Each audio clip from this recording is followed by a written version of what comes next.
ప్రపంచవ్యాప్తంగా అత్యధిక మంది వాడుతున్న మెసెంజర్ యాప్ వాట్సాప్ అత్యుత్తమ అప్లికేషన్ గా నిలిచిన ఈ ఇన్స్టంట్ మెసేజింగ్ మొబైల్ ప్రోగ్రామ్ సరికొత్త ఫీచర్స్ తో అందుబాటులోకి వచ్చింది. ఇది యూజర్ల కష్టాలను తీర్చనుంది. ఇకపై వారికి ఆ బాధ లేకుండా చేయనుంది.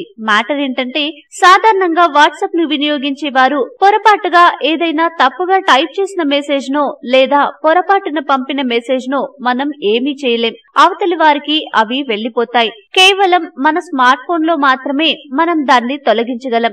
ఎవరికైతే మెసేజ్ పంపించామో ఆ ఫోన్ నుంచి దాన్ని మనం తొలగించలేం. చాలా రోజులుగా వాట్సాప్ యూజర్లు దీంతో ఇబ్బందులు పడుతున్నారు. అయితే ఇకపై ఈ బాధ పడక్కర్లేదు. ఎందుకంటే ఇలాంటి కష్టాలు తొలగించేందుకు వీలుగా వాట్సాప్ సరికొత్త ఫీచర్ ను తీసుకురాబోతుంది. మనం పంపించిన మెసేజ్ ను ఎడిట్ చేయడం కానీ లేదా పూర్తిగా తొలగించడం కానీ ఇకపై మన చేతుల్లోనే ఉంటుంది.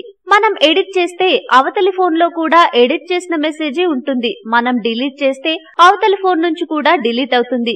వాబీటా ఇన్ఫో సంస్థ తెలిపిన వివరాల ప్రకారం వాట్సాప్ బీటా వర్షన్లలో కొత్తగా రివోక్ అనే బటన్ ఉంటుంది. దాన్ని ట్యాప్ చేస్తే మనం పంపిన మెసేజ్ ఆగిపోతుంది. కేవలం మెసేజ్లు మాత్రమే కాదు, మనం పంపిన డాక్యుమెంట్లు, ఫోటోలు, వీడియోలను కూడా ఇలాగే తీసివేయొచ్చు. ఈ వీడియో మీకు నచ్చితే లైక్ చేయండి, అందరికీ షేర్ చేయండి, కానీ సబ్స్క్రైబ్ చేయడం మాత్రం మర్చిపోకండి.